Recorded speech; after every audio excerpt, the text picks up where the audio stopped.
Assalomu alaykum hurmatli tomoshabinlar. Efirda Munosabat tok-shousining navbatdagi soni hayotiy va muhim mavzularni muhokama etishda davom etamiz. Assalomu alaykum. O'zbekiston telekanalida Munosabat tok-shousi yana xonadoningiz mehmoni.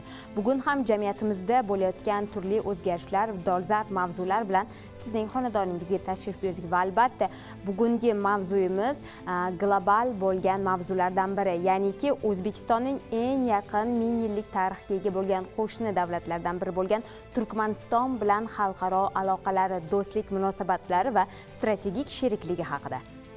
O'zi umuman olganda qo'shni mamlakatlar bilan aloqalarimiz, o'zaro munosabatlar haqida gap ketganda ekspertlar bitta faktni keltirishadi. Oxirgi yillarda o'zaro oliy darajadagi tashriflarning soni ortib borayotgani bilan ham izohlashadi va bu o'sha amalda o'z ifodasini topib boryapti. Jumladan Turkmaniston Respublikasi bilan ham. O'zi umuman qo'shni mamlakatlarimiz bilan aloqalarimiz, o'zaro munosabatlar haqida gap ketganda oliy darajadagi tashriflarning soni ortib borayotganini ko'proq aytishadi va bu o'sha qo'shni mamlakatlar umuman shu hududdagi Markaziy Osiyo xalqlarining hayotida o'z ifodasini topib bormoqda. Jumladan Turkmaniston davlati bilan ham aloqalarimiz so'nggi yillarda ayniqsa rivojlanib borayotganligi, bunga juda ham ko'plab misollar keltirish mumkin. Yaqindagina mana eng deylik qaynoq misol o'sha Xorazm bilan chegarada Shovot Toshovuz savdo markazining ochilganligi, o'z faoliyatini boshlaganligi bu fikrimizning yorqin dalili desak mubolag'a bo'lmaydi. Sayfiddin aka, sizning fikrlaringiz bizga doim qiziq bo'lgan. Strategik sheriklik, o'zaro hamkorlikning O'zbekiston va Turkmaniston o'rtasidagi eng muhim jihatlarini siz nimalarda ko'rasiz? Avvalambor shuni aytib o'tish kerakki, keyingi yillarda, ayniqsa 2017-yildan O'zbekiston bilan Turkmaniston o'rtasidagi aloqalar bir o'ziga xos, alohida farq qiladigan munosabatlardan iborat bo'ldi. Bunga sabab birinchidan biz Turkmaniston bilan eng uzoq chegaralik davlatlardan biri hisoblanadi. Ikkinchidan mana aytganlaringizdek tarixan bu xalq bilan bizda aloqalarimiz bo'lgan. Uchinchidan shuni aytib o'tish kerakki, O'zbekiston bilan Turkmaniston o'rtasida milliy manfaatlar uchun ikki davlat uchun ham juda ham muhim ahamiyatga ega bo'lgan Amudaryo o'tadi. Amudaryo ma'lum darajada ajratsa ham, lekin bu daryoning suvidan ikkita davlatning foydalanish, uni xalq xo'jaligi ishlatish bo'yicha manfaatlari juda ham mos keladi. Shu jihatdan olish kerak. Endi yana bir baribir shu aloqalar bugungi kunda hozir strategik sheriklik darajasiga chiqqan. Shu strategik so'zini o'zi yo'q ko'rsatadiki, demak ikki davlat o'rtasidagi aloqalarning uzoq muddatga uzoq qirralik, uzoq yo'nalishlarni, ya'ni ko'p qirralik hamkorlikni o'z ichiga oladi. Bunday strategik hamkorlik ikki davlat tarixida birinchi marta bo'lishi, mana keyingi yillarda shu jarayonning to'g'riligini, ikki davlatning xalqlari uchun ham o'ziga xos foyda keltirayotganligini va dunyo hamjamiyatiga birgalikda chiqish platformasi paydo bo'lganligini ko'rsatadi. Bu juda ham muhim, chunki Turkmaniston bilan O'zbekiston o'rtasidagi strategik sheriklik orqali birinchidan Markaziy Osiyodagi mavqe ikki davlatda mustahkamlandi va chuqurlashib boryapti va ikkinchidan dunyo miqyosida. Bu ikkala davlat uchun ham o'sha xalqaro hamjamiyatga o'z o'rnini topishga, mustahkamlashga va boshqa davlatlar bilan ham aloqalarga kirishga shart-sharoitlar yaratib berdi. Ikkinchidan, yuqorida aytganingizdek, har qanday davlatni tarixdan ham, hozir ham, bundan keyin ham o'zaro hamkorligini belgilab beruvchi muhim faktori bu ikki davlat rahbarlari o'rtasidagi aloqalarning qandayligi. Bizning kuzatuvlarimiz, tahlillarimiz shuni ko'rsatyaptiki, real hayot ham shuni tasdiqlaydi. Ikki davlat o'rtasida, ayniqsa shu 2017-yildan keyin rahbarlar o'rtasida o'zaro ishonch juda yuksak darajaga chiqqan. Qandaydir shu turkman xalqiga, turkman davlatiga oid qandaydir tadbirlar bo'lsa, birontasini rahbarimiz javobsiz qoldirmagan. Borib, qatnashib, shu yerdagi jarayon to'g'risida o'zaro muloqotlar olib, insoniy nuqtai nazardan ham bu juda ham chuqurlashib boryapti bu. Ikkinchidan, albatta, siyosiy nuqtai nazardan yaqinlashish uchun hozirgi kunda muloqot kerak.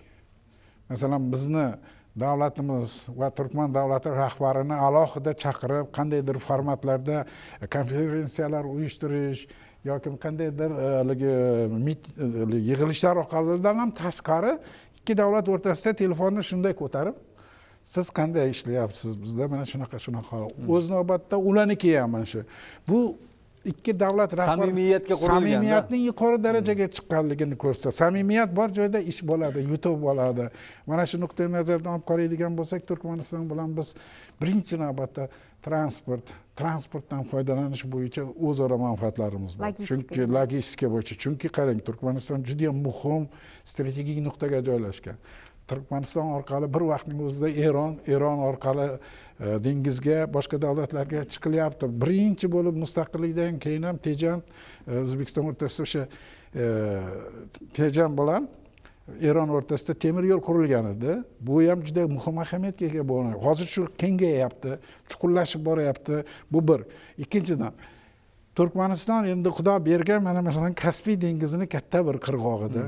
Bu yerdan haligi o'ziga xos strategik ahamiyatga ega bo'lgan savdo ishlari, o'sha transportlarning borib keyin o'ziga xos yuklarning olib borishi, turizm bo'yicha juda keng, masalan oldin hech kim o'ylamagandi Turkmanistonda o'sha yerda haligi Avazada haligi turistik markazlarning paydo bo'lishi va birinchi navbatda albatta u yerda boradiganlar O'zbekistondan, Markaziy Osiyodan boryapti.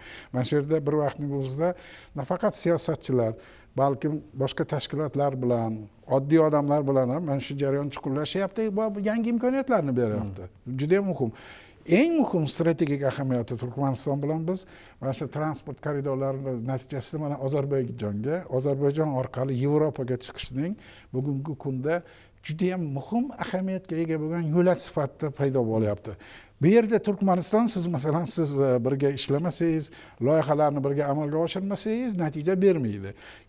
Ikkinchi tomoni bor bu yerda. Mana shu O'zbekiston bilan Turkmaniston o'rtasidagi transport sohasidagi aloqalar nafaqat O'zbekiston, boshqa Markaziy Osiyo davlatlarini ham shunga masalan chorlashga, birgalikda loyihalar amalga oshirishga olib keldi va boshlanyapti, ya'ni yangi formatlar. Bu nimada ko'rinyapti? Mana deylik hozir Xitoy, Qirg'iziston, O'zbekiston temir yo'li deylik boshlandi qurilish. Bu asrning eng katta temir yo'li. Ahamiyati shundaki, bu temir yo'lning bir qismi mana shu borib Kaspiy dengizidagi portlar orqali Ozarbayjonga o'tadi. Ozarbayjon orqali Yevropaga o'tadi. Demak, bizning tovarlarimizning, mahsulotlarimizning Yevropa bozorlariga kirib borish uchun eng qulay variantlardan bittasi shakllanib boryapti. Ikkinchi tomoni ham bor masalan. Hozirgi kunda masalan Yevropadagi o'ziga xos iqtisodiy jarayonlar quruqlikdan yo'l qidirishga harakat qilyapti.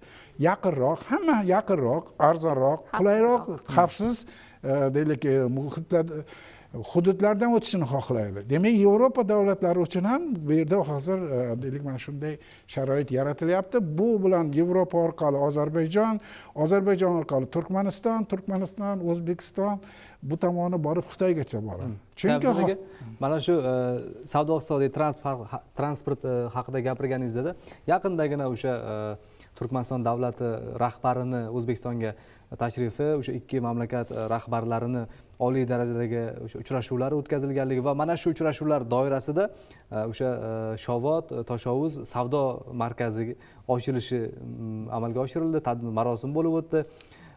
O'ylaymanki, mana shu qo'shni mamlakatlar bilan chegara hududlarda savdo majmualarini qurish ham bir qanaqadir an'anasi paydo bo'layotganga o'xshaydi-da.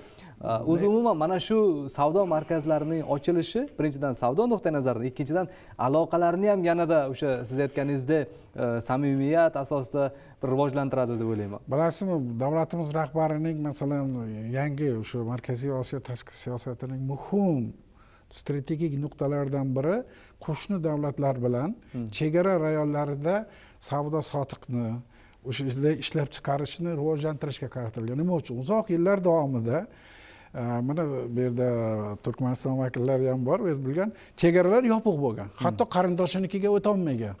Savdo sotiq umuman to'xtab qolgan bo'lgan. Lekin u yerda juda katta imkoniyat bor. Shu nuqtai nazardan o'sha chegara rayonlarida mana shu savdo markazlarini tashkil qilish orqali o'sha yerda birinchidan yashayotgan xalqlarning, odamlarning o'zaro savdosini, o'zaro muloqotini rivojlantirish. Bu juda katta ahamiyatga ega. Ikkinchidan o'sha madaniy jihatdan, gumanitar jihatdan, insoniylik nuqtai nazaridan ham shu yerda muhit yaratilishi kerak. Shunisi qiziqki, masalan, mana prezidentimiz saylanganlaridan keyin birinchi bo'lib rasmiy vizitni Turkmanistonda amalga oshirgan. Bu ham o'ziga xos bir ramz deylik. Va asosiy nuqtalardan bittasi mana shu yuqorida aytilgan Shovot o'sha tashavvus deylik savdo markazi. Bu yerda oddiy savdo deb qaramas kerak bu yerda. Albatta. Eng asosiysi odamlar o'rtasida yaqinlik paydo bo'ldi, tushunish paydo bo'ldi. Odamlar qarindoshlarinikiga bemalol borib kelyapti. Ikki tomonda ham bor-da buni. Bundan ortiq yana nima kerak? Ikkinchi tomoni shundaki, mana shu jarayonlar nafaqat O'zbekiston, Turkmaniston, O'zbekiston, Qirg'iziston, O'zbekiston, Qozog'iston barcha rayonlarda, chegara rayonlarda ochildi. Eng asosiysi birinchi navbatda agar bunday qaraydigan bo'lsangiz, konkret insonga qaratilganda borib. To'ppa-to'g'ri. Chunki o'zini Turkmanistondagi o'sha deylik chegaradagi shahar bilan borib Turkmanistonni o'rta o'zini hududlarida savdo qilishdan ko'ra bu yerda savdo qilish ham oson, ham arzon, ham yaqin bo'ladi, ham odamlarni yaqinlashtiradi. O'z navbatda Qoraqalpog'iston, Xorazm viloyatidagi juda ko'pchilik turkmanlar bilan aloqalari bo'lgan oldindan, madaniy jihatdan, savdo nuqtai nazaridan va bordi kelli nuqtai nazaridan bo'lgan. Qarindosh urug'chilik shunday boylanib ketgan yerda ajrata olmaysiz. Bu turkman, bu o'zbek ekan deb mana biz kecha birgalikda bitta konferensiyada bo'ldik. Shu yerda ham shu narsani ochib tashlandida. Bu demak aytish kerakki, avvalambor mana shu ikkita davlat o'rtasidagi rahbarlarining bag'ri kengligi va vaziyatni to'g'ri tushunib yetib to'g'ri qaror qabul qilganligi. Bilsangiz, bunga davlat bosh bo'lyapti. O'zi investitsiyalar ajratyapti, tashqaridan kelayotgan investitsiyalarni ham masalan shularga yo'naladi. O'zi aslida mana bugun respublikamizda 173 tadan ortiq bo'lgan Turkmaniston va O'zbekiston hamkorlik tadbirkorlik korxonalari faoliyat yuritar ekan. Ulardan 69 tasi aynan Turkmaniston va O'zbekiston tadbirkorlari bilan o'zaro aloqalarga asoslangan korxonalar bo'lsa, 104 tasi esa xorij investitsiyalari va O'zbekiston Turkmaniston aloqalari, ya'ni o'zaro hamkorlik korxonalari ekan. Mana yuqorida aytganimizdek, o'sha chegara hududlarda tashkil etiladigan savdo sotiq zonalari nafaqat bunda yaratilgan qulayliklardan biri, u yerda o'sha chegara soliqlari postdan, ya'ni chegara hududidan o'tuvchi turli xil soliqlardan ozod etilishi va aholi uchun to'g'ridan to'g'ri savdoni mana shu hududda amalga oshirishga yaratilgan imkoniyat ham bu juda bugun qulayliklardan biri. To'g'rimi? Mana bu haqida tepada ham aytib o'tishdi. O'zbek va turkman do'stligi azaldan kelayotgan bir qadriyatlarimiz, bir urf-odatlarimiz, bir tilimiz, tariximiz, bir ikkita xalq desam adashmayman. Bugungi kundagi O'zbekiston bilan Turkmaniston o'rtasidagi strategik sheriklik, masalan, barcha sohalarda, savdo, iqtisodiyot, transport, kommunikatsiya, logistika, turizm, barcha sohalarda yangi bosqichga ko'tarilgan. Buning o'zi, masalan, tepada ham aytib o'tishdi, bir do'stlikdan, yaqin qo'shnichilikdan strategik darajasiga yetishning o'zi bo'lmaydi. Bu Markaziy Osiyodagi ikkita qo'shni uchun. Bunda haqiqatan ham muhtaram prezidentimizning tashabbuslari, Markaziy Osiyodagi Markaziy Osiyo liderlarining bir siyosiy irodasi tufayli shu darajaga yetib kelindi. Albatta 17 noyabr kuni O'zbekiston va Turkmaniston uchun, davlatlari uchun va O'zbek va turkman xalqlari uchun bir tarixiy muhim tashrif bo'ldi. Albatta bir tarix kun bo'ldi desam ham adashmayman. Ancha yillardan beri mana shu O'zbek va Turkmaniston do'stligining yanada bir mevasi desam adashmayman. Bu juda ham katta loyiha. Shovot tashavvus. Buni bir-ikki og'iz so'z bilan yo bir aytish, tushuntirish juda ham qiyin. Chunki haqiqatan chegaralarimiz bir paytlar muzlab qolgan chegaralar bugun muhtaram prezidentimiz tashabbuslari bilan nafaqat Turkmaniston, Tojikiston, Qirg'iziston, Qozog'iston barcha chegaralar ochildi. Bugungi kunda mana shu Shovot tashavvus qo'shma chegara oldi savdo zonasining ishga tushirilishi 3,5 million aholi yashaydigan Xorazm va tashavvus viloyatlar o'rtasida ham savdo iqtisodiyotini yanada kengaytirishga, o'sishini yanada kengaytirishga ham shu bilan birgalikda ikkita xalqning yana bir-biriga jipslashishiga olib keladi. Mana kuni kecha men aytib o'tishim mumkin. Bitta video ko'rdik. Shu Xivada turadigan turkman millatiga mansub otaxon 75 yoshlarida shu savdo zonasiga savdo markaziga o'tgan Turkmanistonda aytyaptilar-da, men bugungi mana shu ikkita davlat liderlarining bugungi bizga ko'rsatayotgan mana shu tashabbuslar, imkoniyatlarni bizning ota-bobolarimiz ham mana Maxtumquli qanchalik bir-birimizga do'st bo'lishga Hazrati Alisher Navoiyning she'rlarida bilishimiz mumkin. Aytyapti, necha yillardan beri bir tanishlarimni, qarindoshlarimni ko'rmagan kunlarim ham ko'rishmagan vaqtlarim bo'ldi deb shu otaxonning so'zlaridan ham ikkita xalqni mana shu katta loyiha birlashtirganini aytib o'tmoqchiman. Bundan tashqari yana ham bu loyiha nafaqat mana shu Tashovuz Shobod chegarasida mana shu tajribani Olot Farab chegara oldi zonasida ham tashkil qilishga kelishildi. Albatta bu ham bo'lsa, undan tashqari mana shu tashrif doirasida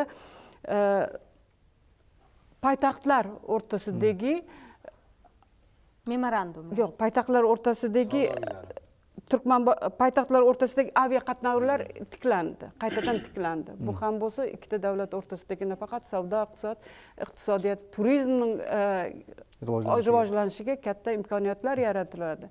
Albatta bugun hozir mana shu davrada ham talabalarimiz, Turkmanistondan kelgan talabalarimiz bor. Bu ham bo'lsa o'zidan o'zi emas, bugungi kunda o'zbek va Turkmaniston o'rtasidagi ta'lim sohasida ham hamkorligimiz juda ham kengayapti. Albatta bu haqda biz gapirishimiz kerak. Aynan ta'lim yo'nalishi bo'yicha savdo masalasi. Hozir bu shu fikr tugatib olaylik, keyin ta'lim masalasi haqida gaplashamiz. Marhamat. Haqiqatdan ham yuqorida ekspertlarimiz to'g'ri fikrni ta'kidlab o'tyaptilar. Sababi 2017-yil O'zbekiston va Turkmaniston davlatlari hamkorlikda tub burilish yili deb baholanadi. Ikki davlat o'rtasidagi yaqin qo'shnichilik va o'zaro do'stona munosabatlar strategik hamkorlik darajasiga ko'tarildi. Va shu davrdan boshlab ikki mamlakat o'rtasidagi iqtisodiy munosabatlarni hududlararo iqtisodiy forum ko'rinishida yo'lga qo'yish masalasi ilgari surildi va 2021-yilda o'sha iyul oyida Turkmaniston davlatini O'zbekiston rahbariga tashrif arafasida Buxoro shahrida uyushtirilgan birinchi O'zbek-Turkman hududlararo forumi muvaffaqiyatli o'tkazildi va bu forumda 450 million dollardan ortiq hujjatlar imzolandi. Va shundan keyin ikkinchi forum, iqtisodiy hududlararo forum bu Turkmanobod shahrida muvaffaqiyatli o'tkazildi va navbatdagi uchinchisi esa bevosita Xiva shahrida o'tkazilishi rejalashtirilgan. Hududlararo o'sha savdo iqtisodiy forum masalasini biz alohida ta'kidlab o'tishimiz kerak, chunki O'zbekiston, Qozog'iston, O'zbekiston, Tojikiston, O'zbekiston, Qirg'iziston va O'zbekiston, Turkmaniston bu hududlararo hamkorlik, iqtisodiy hamkorlik, bevosita davlatlar o'rtasidagi iqtisodiy munosabatlarni mustahkamlash bosqichidan bugun mintaqalararo hamkorlik qilishida muvaffaqiyatli qadam tashlashiga bular xizmat qilyapti. Chunki Markaziy Osiyo davlatlari, jumladan O'zbekiston va Turkmaniston energetika sohasi bo'yicha, qishloq xo'jaligi sohasi bo'yicha, tabiiy resurslari bo'yicha demak dunyoning sanoqli davlatlari sirasiga kiradi va bu borada ikki mamlakat o'rtasidagi savdo sotiq munosabatlari 2017-yildan boshlab o'sish ko'rsatkichlari bilan kelmoqda.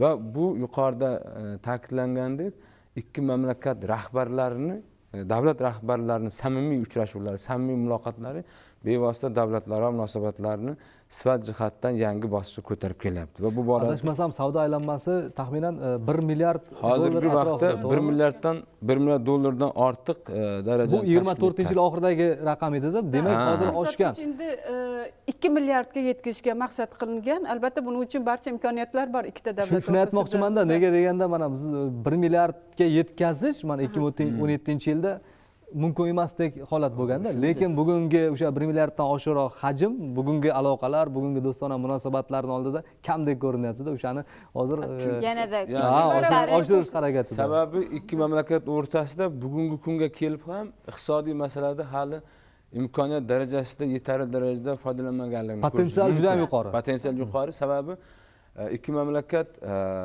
mintaqaning ichida va mintaqalar aro tranzit salohiyati mavjud va shu bilan birgalikda o'sha tranzit salohiyatini, o'sha logistik xizmatlarni rivojlantirish bo'yicha ikki mamlakat yuqorida ham ustoz to'g'ri ta'kidlab o'tdilar.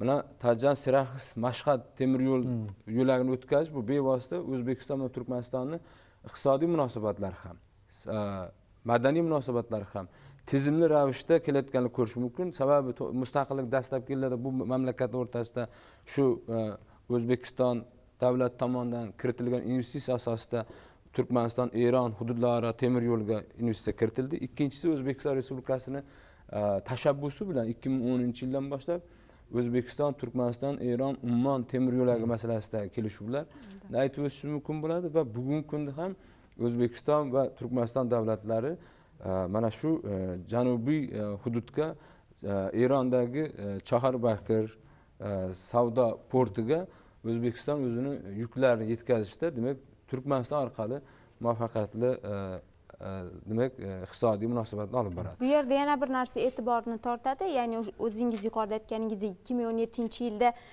tashkil etilgan strategik harakatlar 2021-yilga kirib chuqurlashtirilgan harakatlar deklaratsiyasi darajasiga mustahkamlandi va yaqinda bo'lib o'tgan sammit doirasida nafaqat davlat rahbarlari, hattoki o'sha Qashqadaryo, Surxondaryo, Xorazm va Qoraqalpog'iston Respublikasini Turkmaniston davlat chegaradosh hudud viloyat hokimlari bilan birgalikda ham memorandumlar imzolandi. O'zbekiston va Turkmaniston davlat rahbarlari tomonidan imzolangan qo'shma bayonotdan kelib chiqib, biz tizimli bir tarixiy genezisiga so'nggi yillardagi, biz endi umumiy nima demas, mana 2021-yilning o'zida 19 ta hujjat imzolandi. O'zbekistonga Turkmaniston davlati tashrifi 2021-yil iyul oyida. Undan keyingi davrda O'zbekiston davlati rahbari Turkmanistonga tashrif buyurganlarda 2022-yilda ham 20 ga yaqin hujjatlar imzolanganini ko'rish mumkin.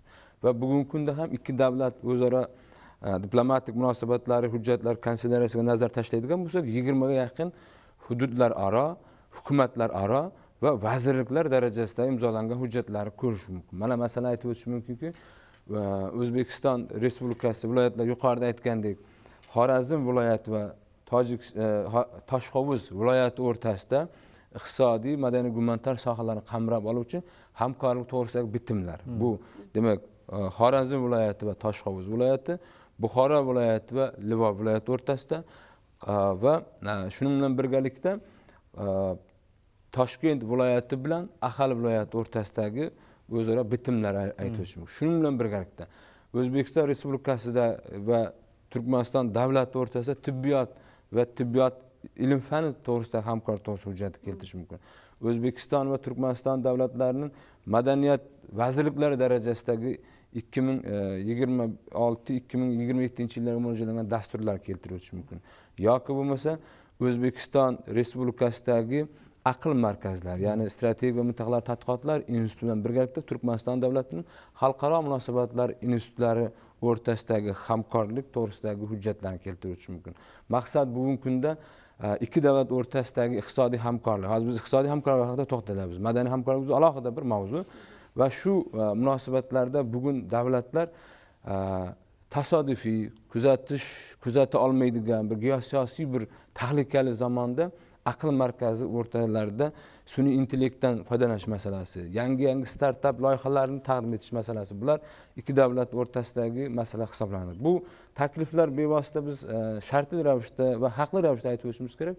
O'zbekiston rahbarining mana shu mintaqaviylashuvda, mintaqa davlatlarning mintaqaviy hamkorlikni rivojlantirish borasidagi sa'y harakatlari, siyosiy irodalar va tashabbuslari amalga oshirib kelinmoqda.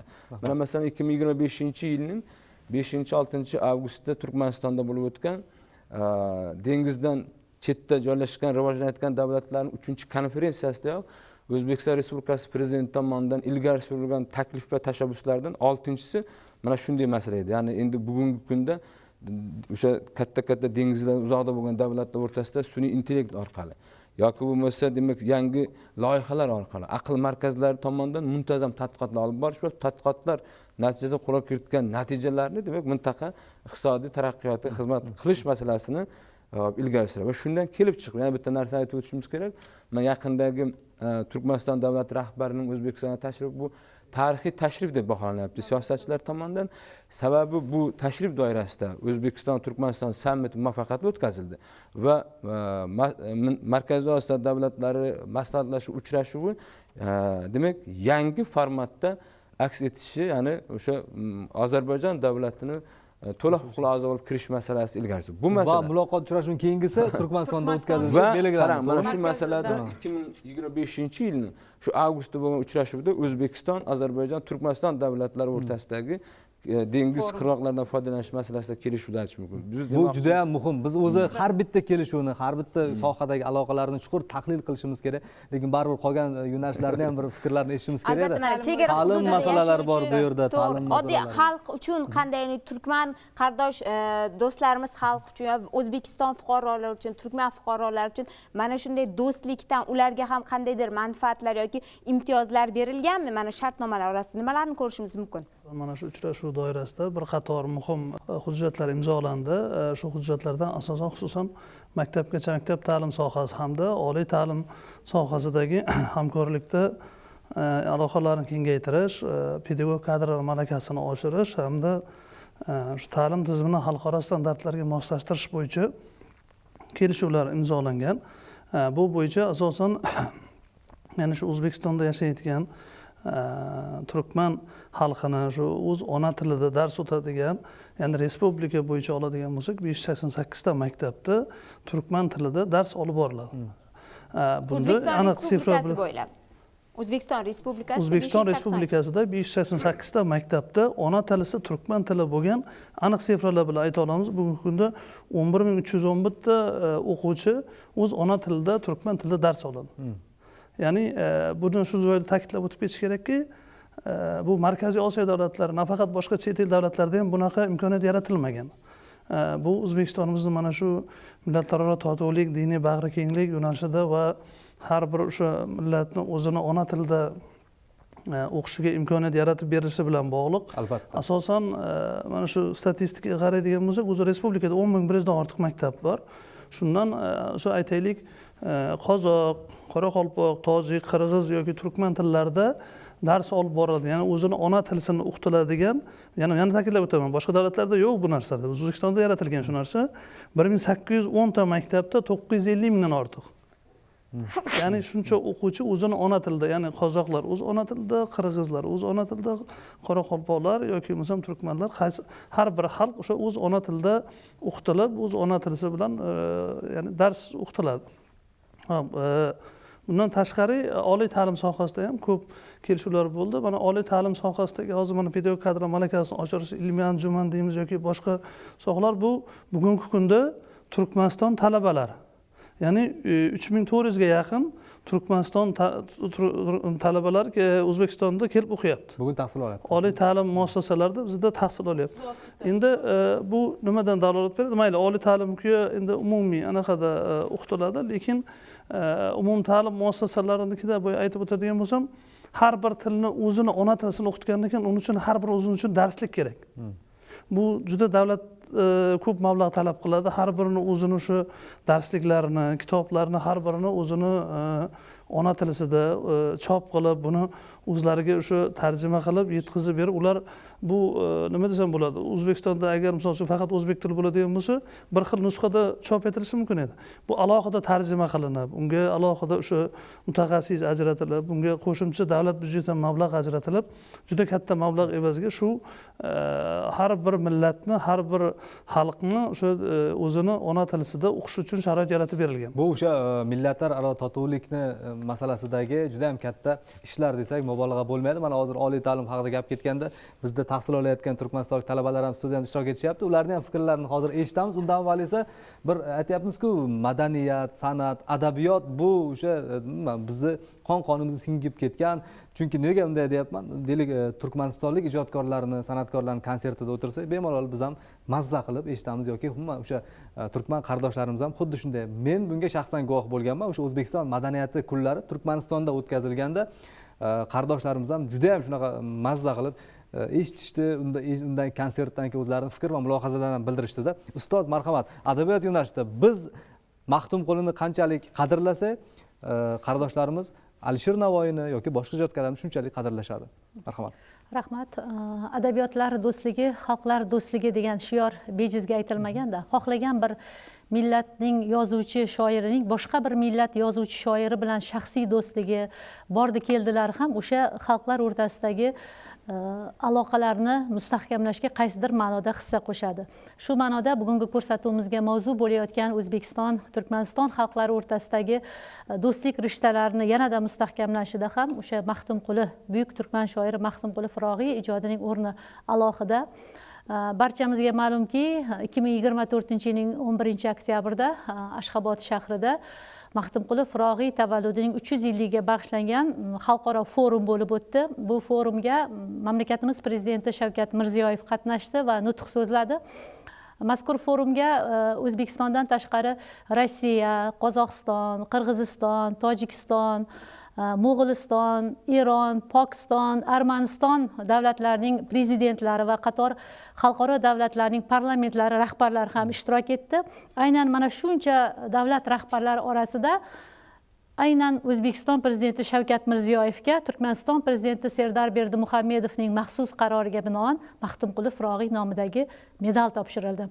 Bu bejizga emas albatta, chunki Maxtumquli ijodi O'zbekistonda juda keng o'rganiladi, targ'ib qilinadi, asarlari qo'lma-qo'l o'qiladi, bir necha marotaba o'zbek tiliga tarjima qilinib, nashr etildi.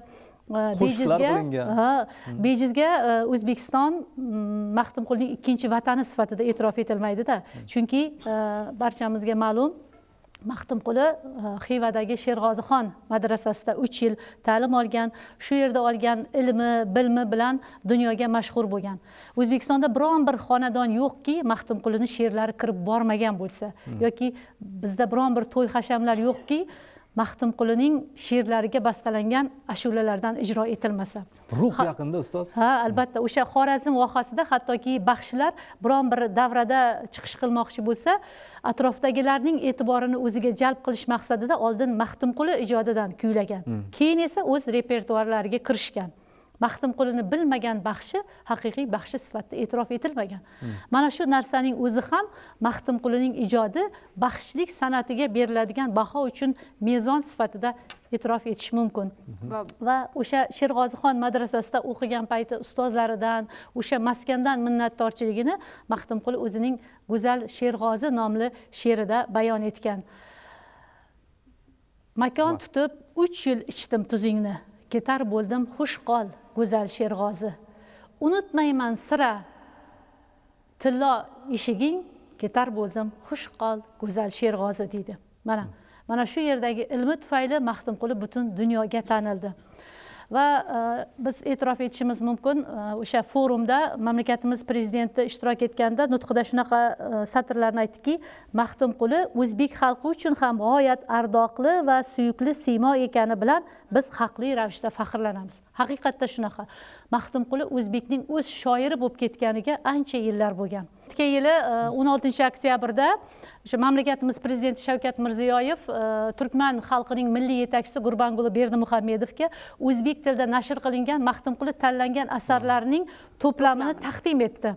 Mana shu kitobning taqdimotiga biz o'zbekistonlik bir guruh delegatsiya a'zolari, olimlar, yozuvchi, shoirlar, tarjimonlar bilan birgalikda qatnashdik. Shu yerda sahnada turgan olimlar ham aytishdida, shu darajada Maxtumqulini hurmat qilar ekan, O'zbekistonda e'zoz qilar ekan, biz o'zimiz ham ba'zan shubhaga borib qoldik. Maxtumquli turkman bo'lganmi yoki o'zbekmi deb. Va qardosh respublikalarning birontasida O'zbekistondagidek Maxtumquli e'zozlanmaydi. Va albatta mana shu ota-bobolarimiz tarixdan o'sha o'zaro ham do'stlik, madaniy aloqalarni mustahkamlash uchun bir davlatlarga borib ta'lim olgan bo'lsa, bugungi kunda mana qardosh xalqlar o'rtasida ham mana studiyamizdagi talaba qizlarimizdan bilishimiz mumkin, ta'lim olish, bilim, ta'lim sohasidagi do'stlik, hamkorlik yanada davom etmoqda. Mana keling endi qizlarimizning fikrlarini ham bir eshitsak. Nima uchun aynan O'zbekistonni tanlagansiz? Turkmanistondan xorij davlatlari ta'lim olish uchun boshqa mamlakatlar ham bor edi. Men Mirzo Ulug'bek nomidagi O'zbekiston Milliy universitetining Jurnalistika va o'zbek filologiyasi fakultetining o'zga tilli guruhlarda rus tili yo'nalishining 3-bosqichda tahsil olaman. Bu yo'nalish menga nafaqat til, balki madaniyatlararo kommunikatsiyani chuqur o'rganishga imkoniyat bermoqda. O'zbekiston Milliy universiteti mamlakatdagi eng qadimiy va nufuzli universitetlarning biri hisoblanadi. Shuning uchun bu yerda maktablar, kuchli o'qituvchilar, malakali ustozlar bizlarga ta'lim beryapti. O'zga tilli guruhlar ta'lim olishi uchun yaratilgan o'quv dasturi juda sifatli va chuqur bilim beradi. Umuman ikki xalq o'rtasidagi o'zaro aloqalari, so'nggi yillardagi siyosiy, iqtisodiy hamda umuman har bitta jabhadagi aloqalar formati va natijadorligi nuqtai nazaridan yangi bir bosqichga chiqdi deyishimiz mumkin va yuqorida ekspertlarimiz tomonidan juda to'g'ri ta'kidlanib o'tildi bu boradagi fikrlar va shu o'rinda etnik xilma-xillik borasida bir jihatga alohida e'tibor qaratmoqchi edim. Etnik xilma-xillik bu noyob ijtimoiy hodisa bo'lib, bu tarixan mamlakatimizga xos bo'lgan, aynan O'zbekiston qadimdan Buyuk Ipak yo'li chorrahasida joylashgan bir mamlakat sifatida turli xalqlar, dinlar, umuman turli elatlarni bir makonda jamlagan va ularni o'zaro hurmat, e'tiborda, o'zaro do'stona yashab kelgan bir maskan sifatida e'tirof etiladi. Va mana bugungi kunga kelib dunyoning geosiyosiy manzarasi keskin o'zgarib borayotgan, turli geosiyosiy tahlikalar kuzatilayotgan bugungi davrda, nozik bir davrda deyishimiz mumkin. Aynan millatlararo totuvlik, hamjihatlik borasidagi hamda davlatlar o'rtasidagi munosabatlar avvalambor tinchlikka qurilishi va o'zaro do'stona munosabatga qurilishi nechog'lik muhim ekanligini davrning o'zi ko'rsatib bermoqda. Faraz qilaylik, mana bir qancha 7-8 yil oldin Markaziy Osiyo hududidagi davlatlardagi o'zaro munosabatlar birmuncha oqsagan yoki tarqoq holatda ekanligini o'zi davrning o'zi ko'rsatdi va bugungi kunga kelib aynan avvalambor mamlakatimiz rahbarining siyosiy irodasi va qardosh xalqlar va qo'shni mamlakatlarning davlat rahbarlari bilan o'zaro do'stona munosabatlar va aynan tashqi siyosatning avvalambor bir o'zaro munosabatlar va suhbat tariqasida ham mana yuqorida domlamiz juda to'g'ri aytib o'tdilar. Tashqi siyosatda aniq rasmiyatchilikdan qochgan holda o'zaro samimiyatga qurilgan munosabatlar bugun nechog'lik ahamiyatli ekanligini ko'rishimiz mumkin. Va so'nggi yillardagi o'zaro qardosh bo'lgan Markaziy Osiyo davlatlari o'zaro munosabati yakdilligi va hamjihatligi yangi formatga ko'chganligi bilan hamda bugun ular yagona bir mintaqa sifatida, Markaziy Osiyo mintaqasi sifatida tilga olinayotganligi, tarqoq holatda emas va so'nggi yillarda dunyoning eng bir oliy bir nufuzli minbarlarida aynan Markaziy Osiyo davlatlari bir yakdil holatda nafaqat lokal, mintaqaviy, balki global muammolarga yechim topayotgan va yechimlarni taklif qilayotgan bir davlat rahbarlari sifatida hamda bir maqsad sifatida birlashgan bir nima deydi, mintaqa vakillari sifatida o'rtaga tashlanayotganligi va maydonga chiqayotganligini ko'rishimiz mumkin. Va shu o'rinda aynan bugun mamlakatimizda 130 dan ortiq millat elat vakillari istiqomat qilib kelmoqda. Ularning har birining o'ziga xos urf-odatlari, madaniyatlari mavjud.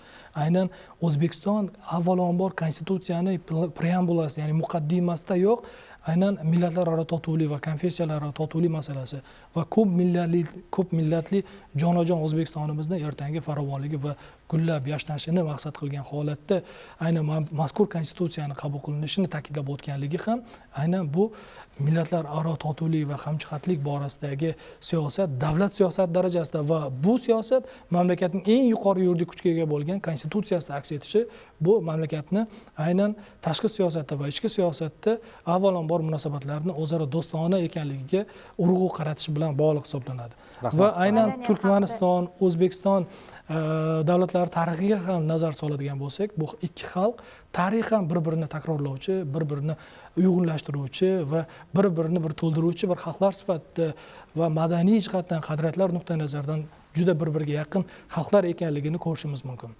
Va yaqindagina aynan Turkmaniston davlatini rahbari Sardor Berdimuhamedovga davlatimiz rahbari tomonidan aynan O'zbekistonning eng oliy darajadagi do'stlik ordenini topshirilishi ham bu ikki xalq o'rtasidagi o'zaro munosabatlarni bir yangi bosqichga olib chiqishga sabab bo'ladi va shu o'rinda alohida ta'kidlab o'tmoqchi edim. Aynan joriy yilning mart oyida mamlakatimiz rahbari aynan Shavkat Miromonovichning 52-sonli farmoni hamda 115-sonli qarorlari bilan qayta tashkil qilingan millatlararo munosabatlar va xorijdagi vatandoshlar masalalari bo'yicha mamlakatimiz qo'mitasi aynan bugun mamlakatda istiqomat qilayotgan 130 dan ortiq millat elatlar vakillarini, urf odatlari, an'analarini bir yangi bir sifat nuqtai nazaridan yangi bosqichga olib chiquvchi bir davlatning siyosiy irodasini ko'rsatib beradigan hamda bu boradagi davlatimizning pozitsiyasini bir ko'rsatib beradigan bir qo'mita sifatida faoliyat yuritib kelyaptiki, mana kuni kecha domlamiz ham ishtirok etdilar. Aynan qo'mita huzurida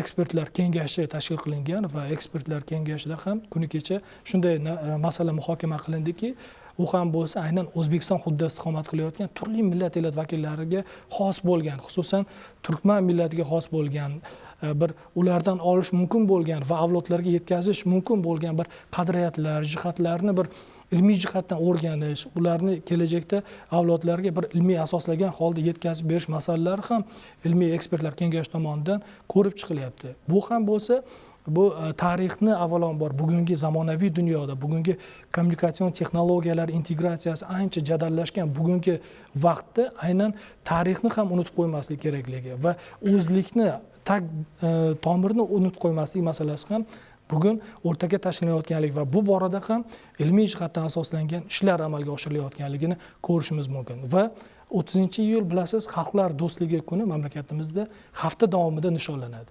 va yurtboshimiz tashabbusi bilan bunyod etilgan Milliy madaniy markazlar pavilyoni aynan bugun turli xalqlarni urf-odatlari, qadriyatlarini ko'rsatib beruvchi bayramlar kunda va kun ora o'tkaziladigan bir madaniy maskan sifatida namoyon bo'lmoqda.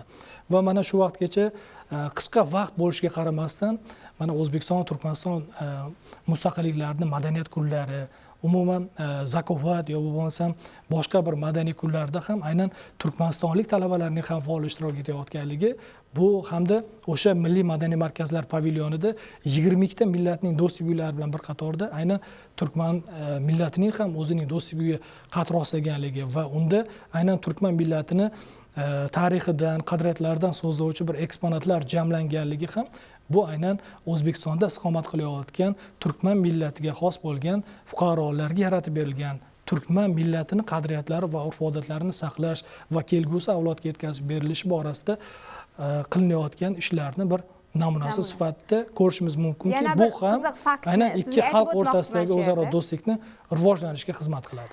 Yana bir diqqatga sazovorlik tomoni aynan mana shu 2025-yilda prezident taraf o'sha yurtboshimiz tarafidan har yili o'tkaziladigan tashabbus bilan kitobxon tanlovini g'olibi, respublika bosqichi g'olibi va prezident sovg'asini sovrindori ham aynan turkman qizi va bu shuni ko'rsatadiki, bugun mamlakatimizda har qanday ko'p millatli xalq, qardosh turkman xalqlarida biz mamlakatimizda yashayotgan turkman qardosh xalqlarimiz ham o'zbek adabiyoti, o'zbek madaniyatini naqadar chuqur o'rganayotganidan dalolat beradi. O'zbekistonda 130 dan ortiq turli millat vakillari, elat vakillari, millat va elat vakillari istiqomat qilayotgan bo'lsa, shular bilan 200 mingdan ortiq turkman millat vakillari ham do'stlikda, xotirjamlikda istiqomat qilib kelmoqda. Albatta, respublika hali tepada o'zingiz aytib o'tdingiz, kitobxonlik konkursining sovrindori birinchi joy egallagan qizimiz ham turkman millatiga mansub va bu qizimiz ham turkman maktabida ta'lim olgan qizimiz.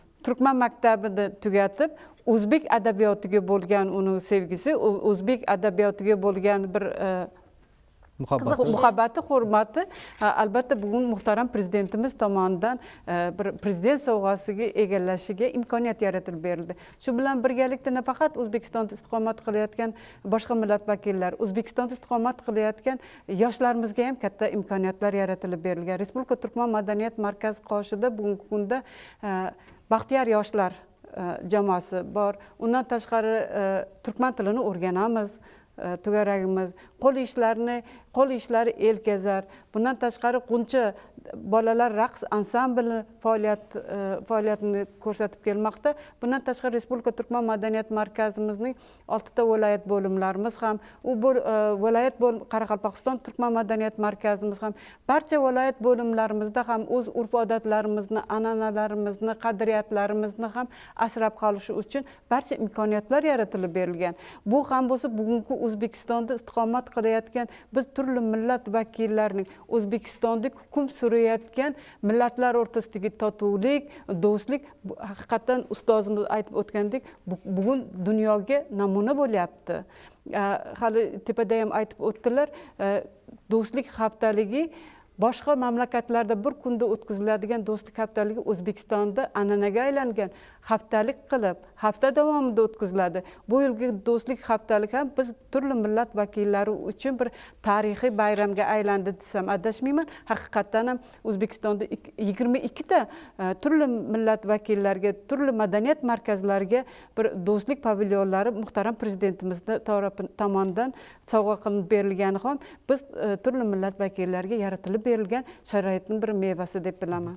Dunyoning geosiyosiy jarayoni keskin o'zgarib borayotgan bir globallashuv davrida aynan yurtimizda hukm surayotgan umummilliy totuvlik, dinlararo bag'rikenglik va hamjihatlik masalalari bir yorqin bir namuna bo'la oladi va bu boshqa davlatlarga o'rnak bo'la oladi desam mubolag'a bo'lmaydi. Yuqorida aytilgandek, yurtimizda 130 dan ortiq millat va elat vakillari tinch, totuv, ahil inoqlikda yashab kelmoqdalar.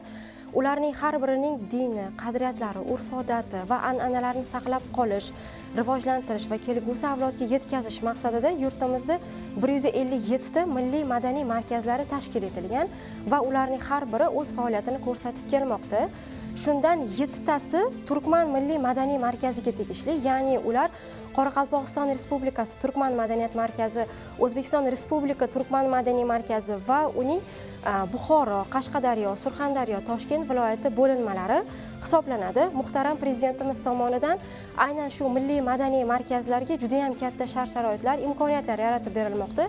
Ulardan biri 2021-yildan boshlab har bir milliy madaniy markazga subsidiya mablag'lari ajratiladi. Ya'ni ularning faoliyati, olib borayotgan madaniy ma'rifiy tadbirlari va rahbarlari uchun oylik maoshlari uchun subsidiya mablag'lari muntazam ravishda ajratib kelinadi va yana bir katta imkoniyatlardan biri deb aytsam bo'ladi. Zakovat intellektual o'yini haqida Rahmat kattagon. Mana qizchamiz fikrlarini eshitaylik, keyin Sayfiddin aka yakunlovchi fikr qilib beradi. Assalomu alaykum, men Ruslanova Bahar, Mirzo Ulug'bek nomidagi O'zbekiston Milliy universiteti 3-kurs talabasiman. Turkmaniston va O'zbekiston ikki do'st qatnashishi albatta biz talabalar uchun juda ham qulay bo'ldi. Bir-birining madaniyatini, tarixini, boyliklarini o'rganish va bir-birini qadrlash juda ham muhim. Aynan nega O'zbekiston Milliy universiteti? Chunki bu universitet eng qadimiy va nufuzli oliy ta'lim muassasalaridan biri. Bu yerda kuchli akademik baza va tajribali professor o'qituvchilar va zamonaviy kutubxonalar mavjud. Bu ham biz talabalar uchun juda ham muhim va kerakli narsa deb o'ylayman. Nechinchi kurssiz? 3-kurs. 3-chi ta'lim jarayoni sizga yoqyapti, to'g'rimi? To'g'ri. Va bakalavr bosqichidan keyingi ta'limni ham davom ettirasiz. Magistraturada. O'zbekistonda davom ettirasiz. Rahmat sizga. Sayfiddin aka bir xulosaviy fikrlar qilib berasiz. Umuman yaqin kelajak yoki umuman uzoq kelajakdagi rejalar natijasi qanday bo'ladi? Oldin ikkita holatga to'xtaylik. Bu mana domla boshlab berdilar, qisman aytdilar. Qarang. Mana shu ikki davlat o'rtasida xalqaro miqyosda bir-birovini qo'llab-quvvatlash juda ham muhim ahamiyatga ega. Mana O'zbekiston tomonidan, rahbarimiz tomonidan Birlashgan Millatlar Tashkilotida, mana UNESCOda juda strategik dunyo ahamiyatiga ega bo'lgan takliflarni, tashabbuslarni Turkmaniston tomonidan doim birinchilardan bo'lib qo'llaydi. Doim buni amalga oshirishga ham ishtirok etyapti. Ikkinchidan yana bir narsaga aytishimiz kerakki, mana domla aytganlaridek shu maslahat kengashida davlat rahbarlarining maslahat kengashi mana o'zgardi formati. Bunda doimiy ravishda Turkmaniston ishtirok etib kelgan. Bu juda ham muhim va doimiy ravishda Qozog'istonda bo'lganda ham, deylik, Tojikistonda, boshqa davlatlarda ham bo'lgan tadbirlarda katta siyosiy sahnada Turkmaniston bizni qo'llab-quvvatlagan. Shuni kerakligini aytgan, buni mana hayot tasdiqlayapti. Endi aytishimiz mumkinki, hozir bizning davlatimiz dunyo ahamiyatiga ega bo'lgan bir subyektga aylanib boryapti. Bu subyekt degani farq qiladi. Demak, albatta mas'uliyat katta, ishonch katta dunyo miqyosida. Shu jarayonda albatta bizni qo'llab-quvvatlaydigan davlatlar, ayniqsa qo'shni davlatlarimizning qo'llab-quvvatlashi muhim mazmunga va istiqbolga ega.